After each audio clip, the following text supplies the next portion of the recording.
Subscribe now and press the bell icon. Never miss an update.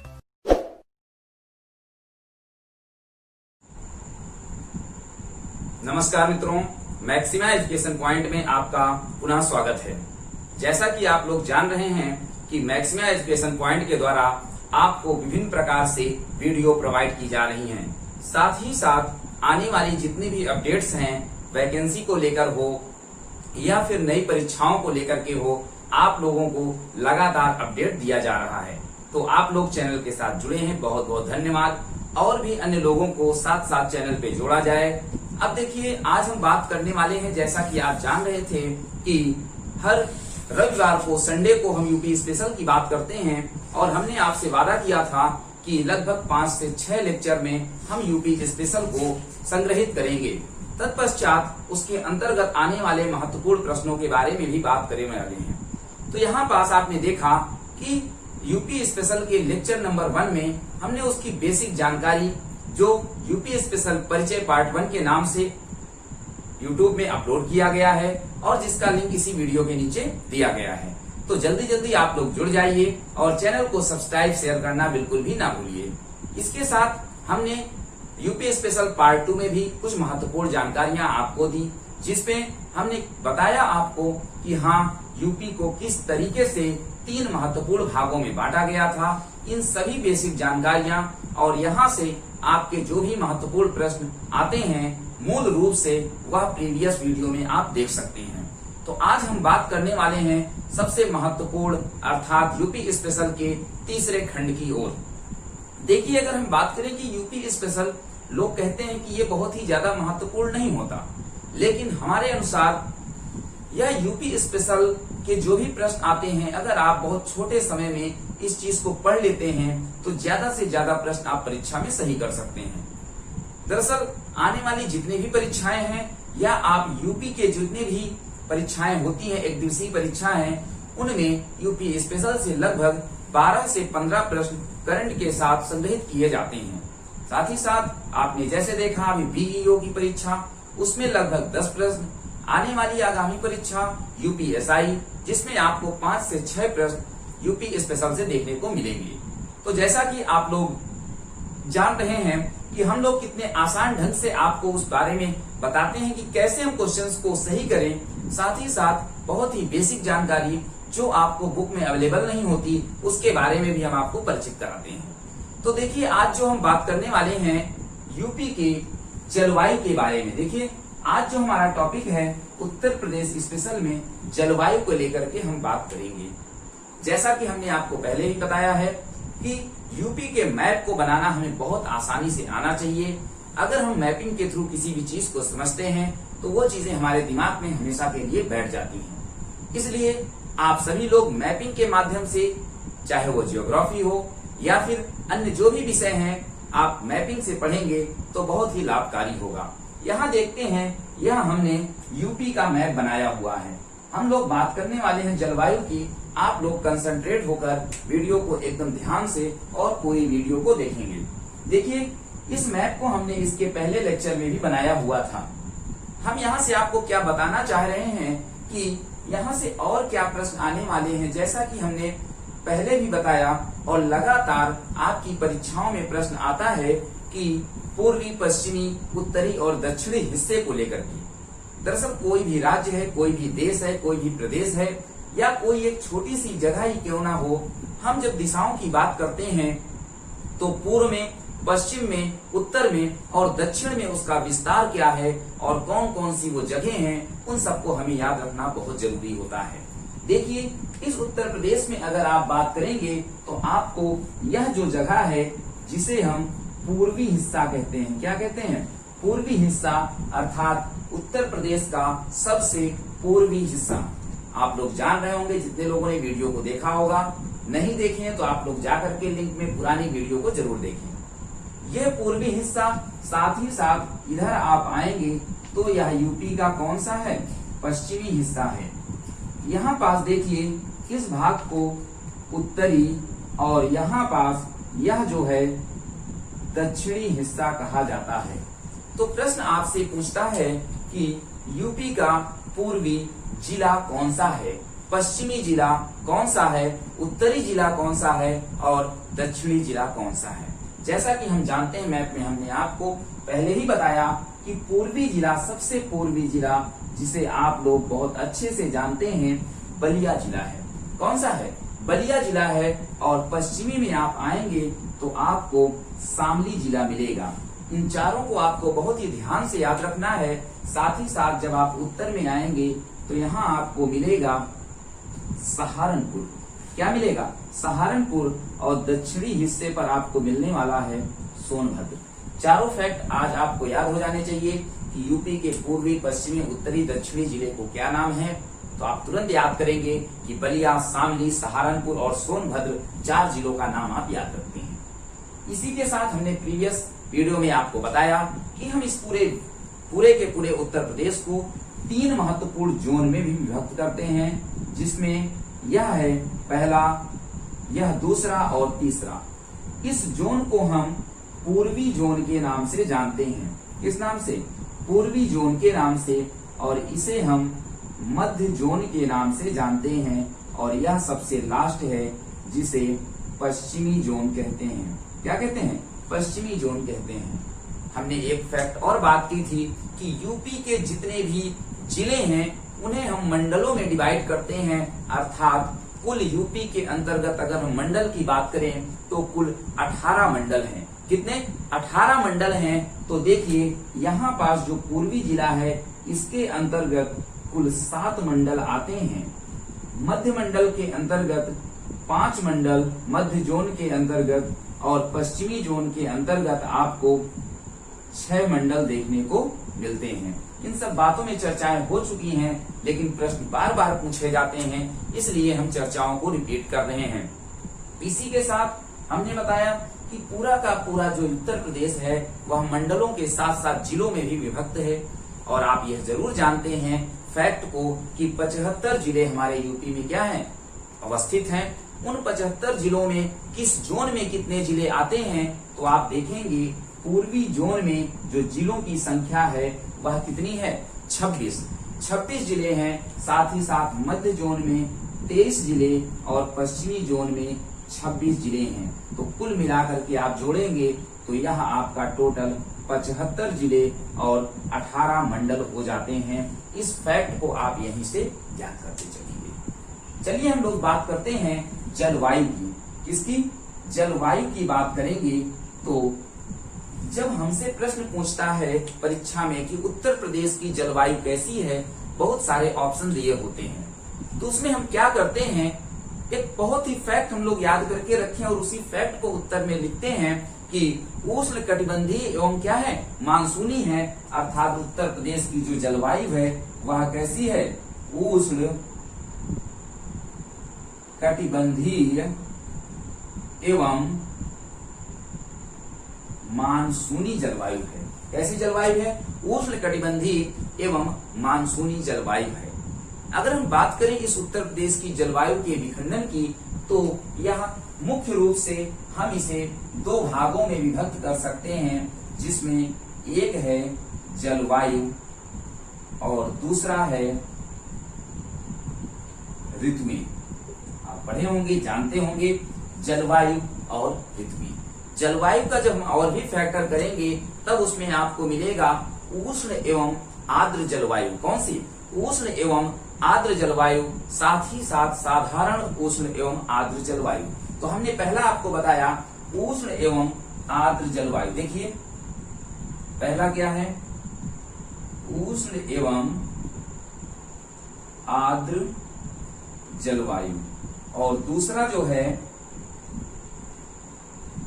साधारण उष्ण एवं आर्द्र। यह 2 प्रकार से विखंडित हो जाता है। ऋतुओं की बात करेंगे तो ये ऋतुएं 3 प्रकार से विखंडित होती हैं। कितने प्रकार से? 3 प्रकार से विखंडित होती हैं, जिसमें आप जानते हैं कौन कौन सी ऋतुएं होती हैं। तो देखिए उत्तर प्रदेश की प्रमुख ऋतुओं में शीत ऋतु, जिसे हम ठंडी ऋतु के नाम से भी जानते हैं, उसके साथ साथ ग्रीष्म ऋतु। कौन सी? ग्रीष्म ऋतु। और तीसरी है वर्षा ऋतु। देखिए यहाँ से जलवायु से एक प्रश्न आने की पूरी संभावना होती है, इसलिए हम इन फैक्ट को आपके सामने रिप्रेजेंट कर रहे हैं।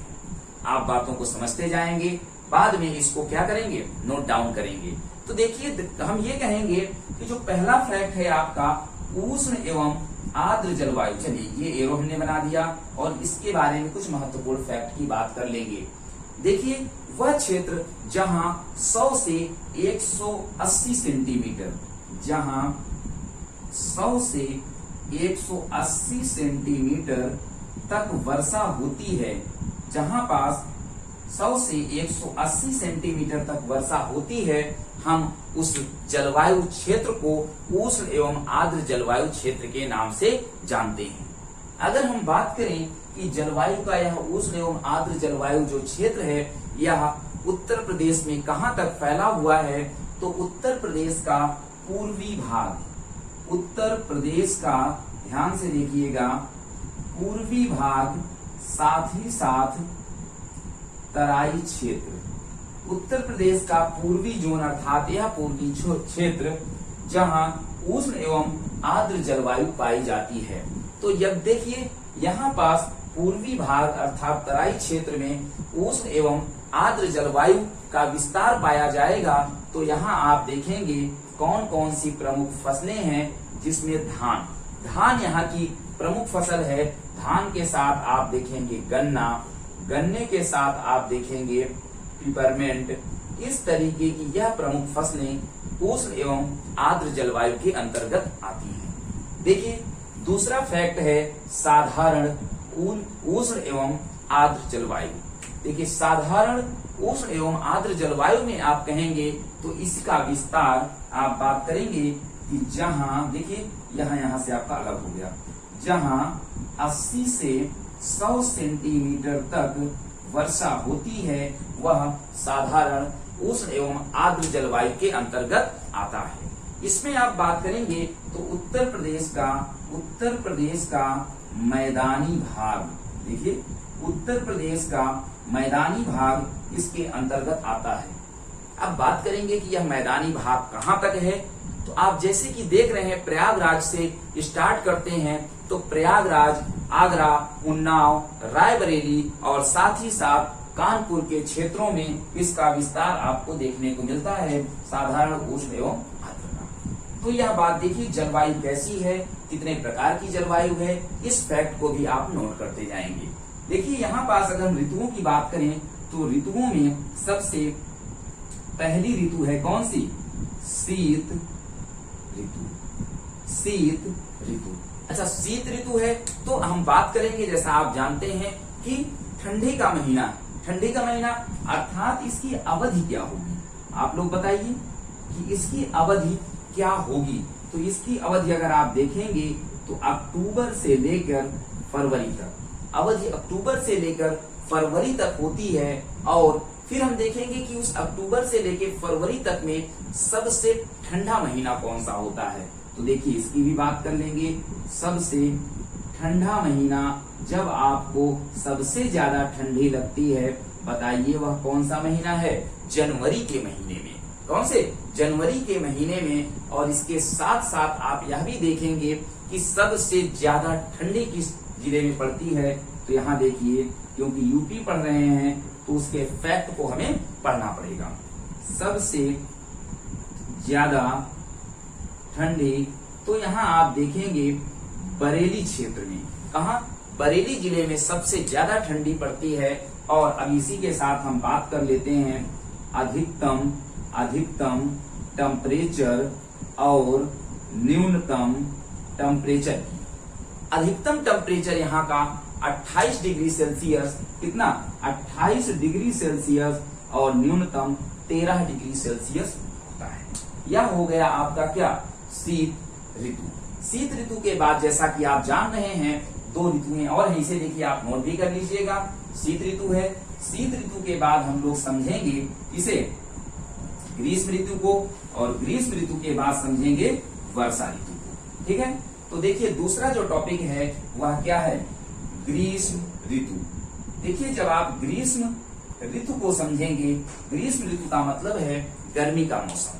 तो गर्मी के मौसम का अगर हम बात करें कि इसकी अवधि क्या है अवधि, तो देखिए यह जो है कहां तक चला है, यह जो है आपका फरवरी तक चला है। तो अगला कहां से शुरू होगा, मार्च से लेकर जून तक, मार्च से लेकर जून तक इसकी अवधि होती है। अधिकतम टेम्परेचर और न्यूनतम टेम्परेचर, अधिकतम टेम्परेचर और न्यूनतम टेम्परेचर ग्रीष्म ऋतु की बात करेंगे तो यह आपका होता है 39 डिग्री सेल्सियस और 25 डिग्री सेल्सियस। इसी के साथ हम यह भी फैक्ट बात करेंगे कि सर्वाधिक गर्मी किस जिले में होती है, यूपी के किस जिले में सर्वाधिक गर्मी पड़ती है। तो यहाँ आप देखेंगे कि झांसी और आगरा जिले का नाम आता है। इसका झांसी और आगरा जिले का नाम आता है, जिसे हम यहाँ पे क्या करेंगे, नोट डाउन करेंगे। तो देखिए कौन सा है, झांसी और आगरा, यहाँ सर्वाधिक गर्मी पड़ती है। तो अब आप लोग बताइए कि न्यूनतम गर्मी कहाँ पड़ती है।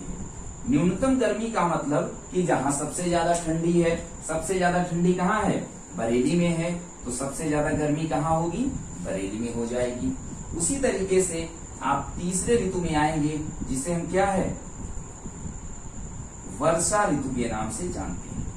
वर्षा ऋतु की अवधि क्या होगी, सबसे पहले हम अवधि की बात करेंगे।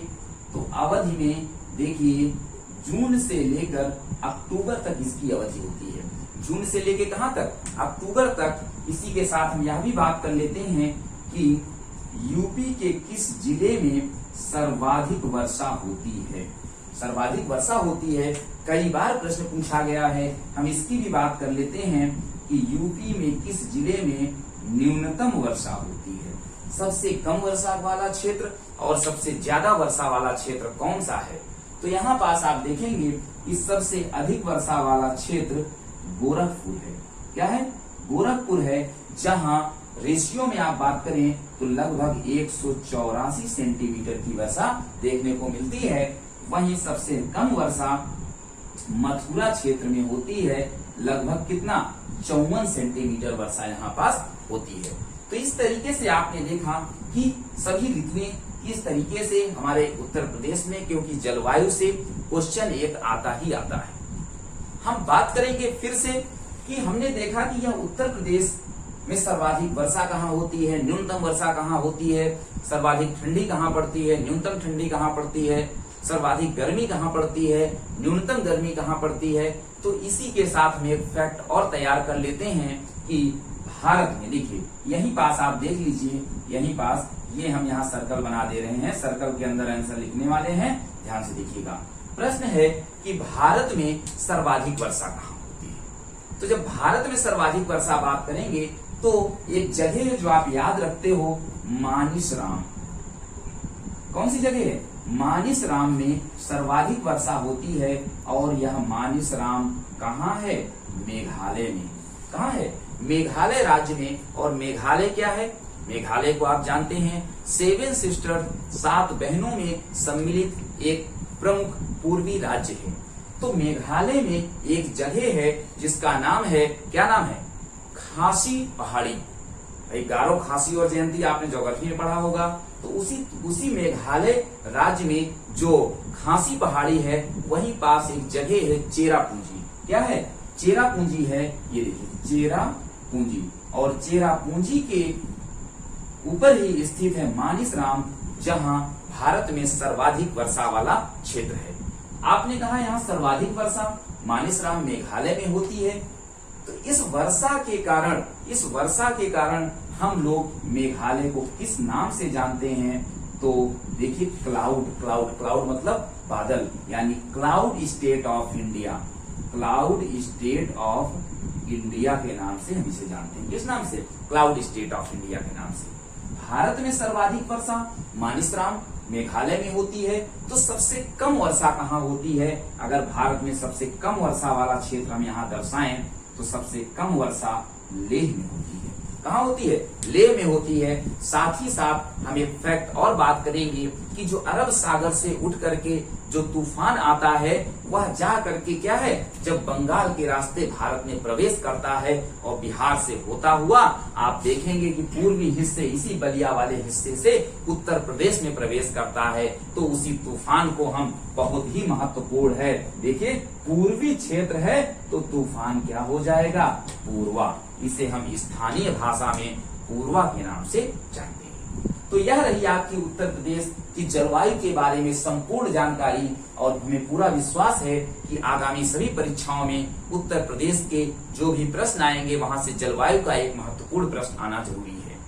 इसीलिए हम फिर से कह रहे हैं कि चैनल पे आप लोग जुड़िए, लगातार आपको सभी विषयों का, सभी अपडेट का वीडियो दिया जाएगा और दोस्तों तक ज्यादा से ज्यादा इसे क्या किए, शेयर करिए। और जितने भी लोग यूपी स्पेशल के पुराने दोनों वीडियो को नहीं देखे हैं वो लोग लिंक में जाकर के वीडियो जरूर देखें और अपनी प्रतिक्रिया, जवाब, रिप्लाई जरूर देते रहें।